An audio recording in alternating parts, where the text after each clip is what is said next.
Hello everyone, welcome back to A for Analysis. Here we talk about different machine learning projects and how to implement them using Python. Today we will be talking about a deep learning project, in particular hand gesture recognition by Convolutional Neural Network. Now this project can be implemented using recurrent neural network as well, but I have done it using CNN. Let's check out the problem statement first. Imagine you are working as a data scientist in a home electronics company which manufactures state-of-the-art smart televisions. Now you want to develop a cool feature in the smart TV that can recognize 5 different gestures performed by the user, which will help the user to control the TV without using a remote. Put in simple words, you have to just show the TV some gestures and it will use the gesture as an input to perform some operations. Say for example, thumbs up means it will increase the volume. Thumbs down means it will decrease the volume. Jump means backwards. Left swipe means jump backwards 10 seconds. Right swipe means jump forward 10 seconds. And stop means pause the movie. So we will be working with 5 different gestures to control the TV in 5 different ways. Now, how will the TV know about all this? The TV will have an attached webcam. So through the webcam, it will see the gestures first of all. And then at the back end, there has to be some kind of a model or something going on which will try to recognize the gesture of the user, and depending on whatever it has been able to recognize, it will perform the operation. So now let's talk about the dataset that we will use for this problem statement. So here we have 2 types of data. One we have for training and one we have for validation. And on top of that, for the training or validation, we have a bunch of videos. The videos are actually 30 images per video, 30 images or 30 frames. So these 30 frames are actually single data entry or single input for our model. And this is also an important point to note that the images are of 2 different sizes. Some are 360 by 360 and some are 120 by 160. So depending on the webcam which was used for recording the video. This will be useful when you are trying to convert it into usable format for the model. Now let's check the code which is completely implemented in Python, and I have used Tensorflow this problem statement, but you can use other modules as well, other frameworks as well. And there are 2 parts of this assignment. One is a write-up where I have talked about my complete approach, whatever the things that I have tried and how I observed, what I observed and how I reached to the final model. But the code has only the final model. I haven't kept all the models that I have tried, but the results have been put together in a write-up. So let's first check out the write-up because that will give you an overall idea how I have approached this problem, and you can try it in your own way. So these are pretty much some of the things that I have done, but definitely you can try in many different ways. And also I would like to mention that I have done this completely in Google Colab, and just to tell you guys that it's completely free and you would be able to do this without having any very technologically advanced computer. So just with the free resources you would be able to do this project. So the first model that I tried was a convolutional neural network with Conv3D.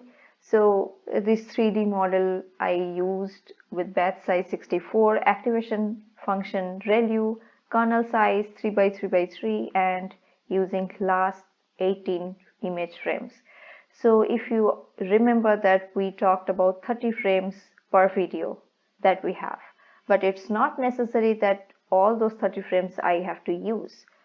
One more thing that we have to keep in mind, that we are working with very limited computational resource, so we have to think about the computational time.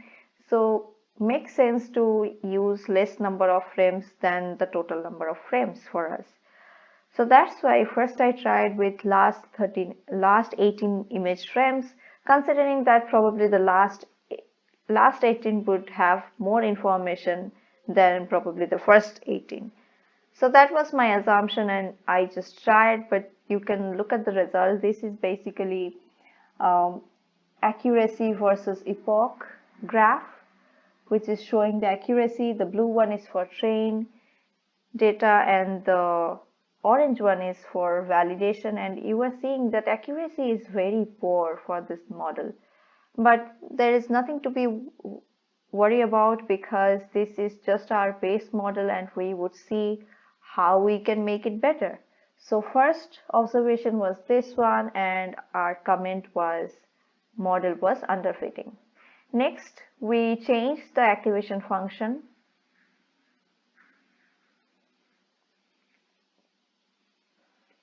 and rest of the things were kept same.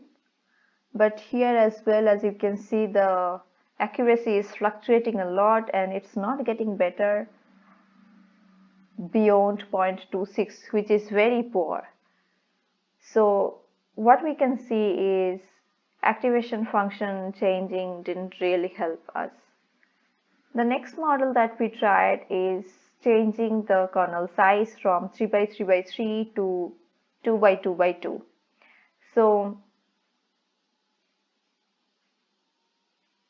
here as well you can see that not much change in accuracy. And it is important to note both training and validation accuracy, because validation accuracy talks about the model performance on unseen data. But usually what we see in models that it performs good enough on the training data and probably not good on unseen data.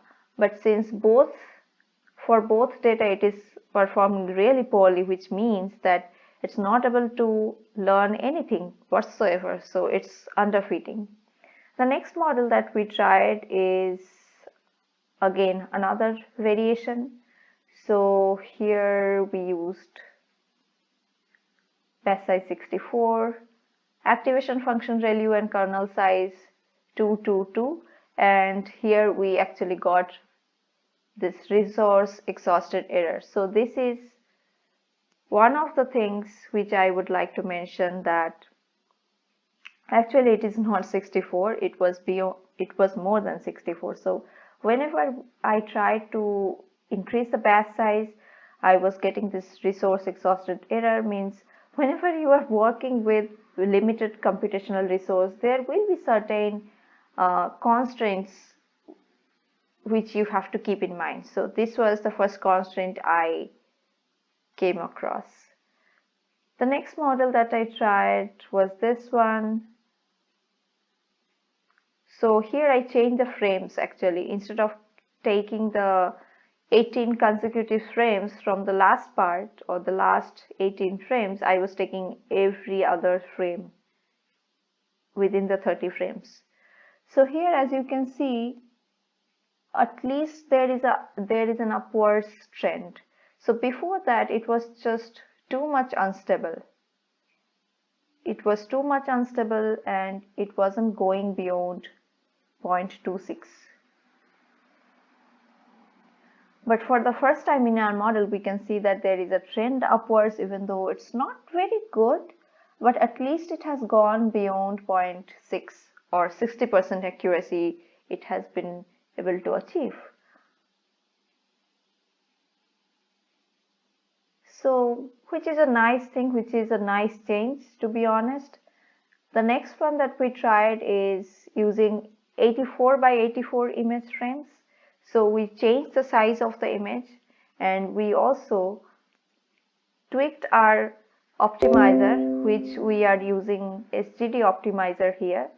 So for SGD optimizer, we used momentum 0.7 to 0.9. So before we were using 0.9, 0.7 as momentum, and then we changed to 0.9 for this particular model. And as you can see here, it has increased the accuracy quite much, to be honest. I mean, where we started, we had so much instability, and then we got better exactly when we changed the frames to alternate frames, and then we updated the momentum from 0.7 to 0.9, and it got even better than that. So it was able to reach around 0.8. So these accuracies you will get when you train the model and you try to evaluate the model, you will get the exact values. At least now we got rid of the underfitting problem. Next, I tried with a different size of image frame. So just to see whether image frame size has so much impact or not. Before we started with something else, then I tried 84 by 84. Then I thought maybe increasing the size. Let's see what is the impact, but not so much, as you can see.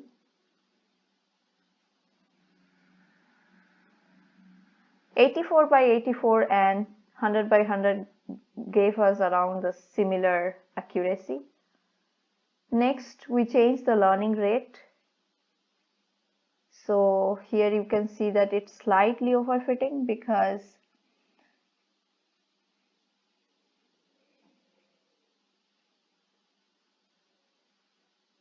you can see the image here.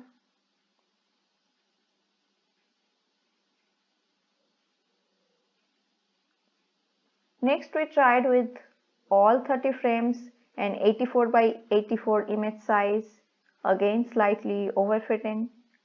Next, we tried Conv2D model with GRU, and we used this particular image frame size and momentum 0.7. Again, we got underfitting. So we were getting pretty good results, and once we changed this, once we moved from Conv3D to Conv2D, we weren't getting any good results. So we are seeing underfitting again. So again we made few changes, but still it's underfitting. Conv2D plus GRU again underfitting. Here we use different size of the image.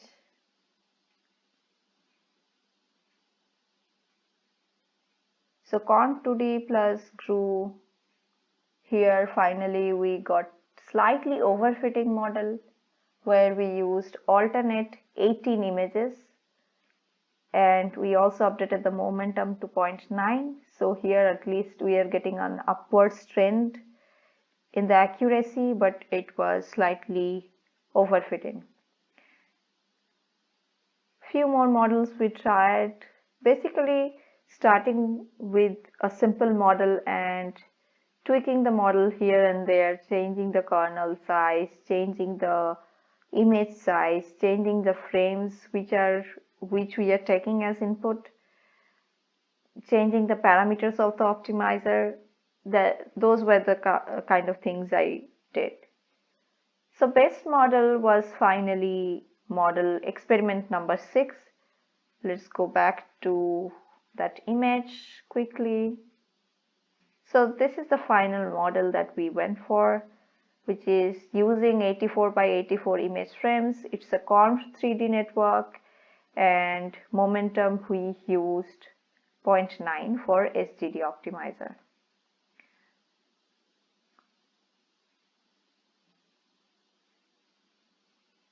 So this part again we'll see from the code. That's about the write-up. This part I have already explained. This is just the observations I have written in words again. Let's go back to our Python code now. So the first part is where we import the modules that we need.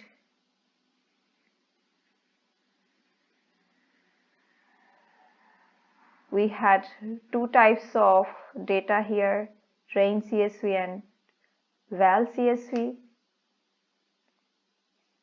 These actually had some paths given to those 30 frames, like collection of 30 frames.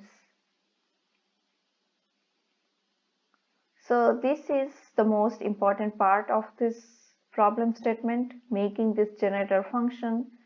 This generator function has the main body of the problem statement. So here we are assigning values. Here we are taking whatever frames we want to take as input.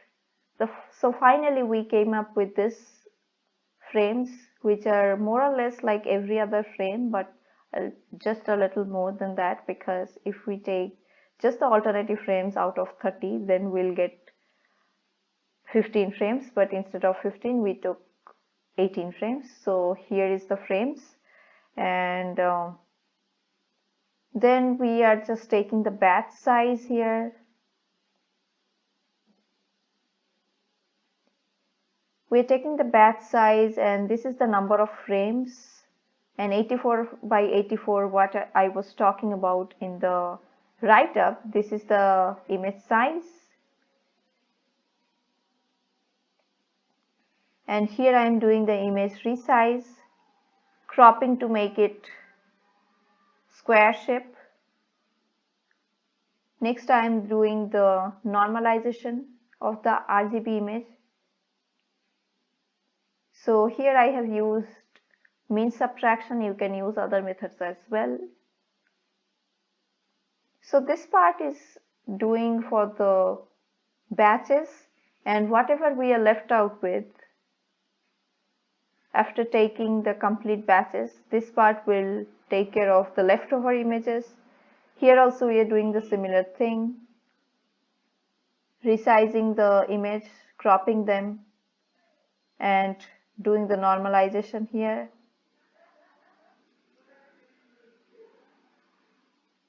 So this will create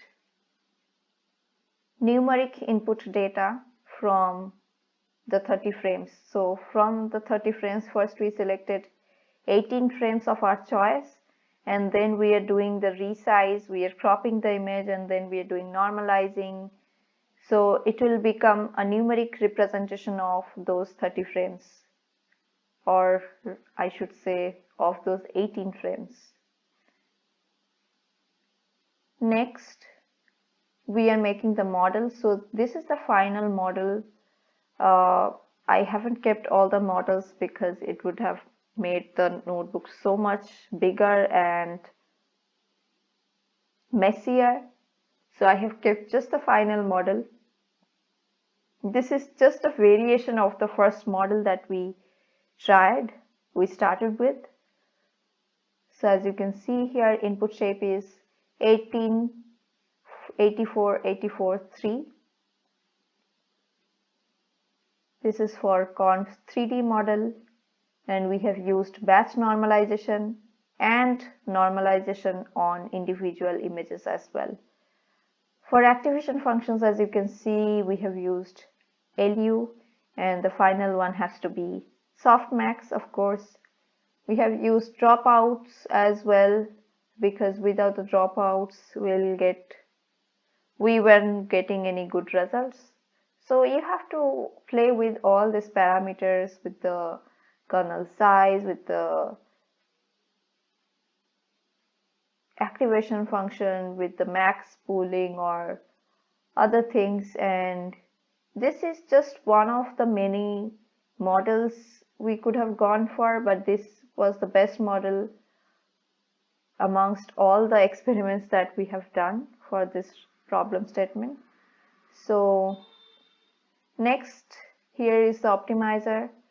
Here I played with all the values, momentum, learning rate, all these things. And I tried Atom Optimizer as well and few others, but SGD was giving me decent results. So I kept SGD as constant and I changed the parameters only.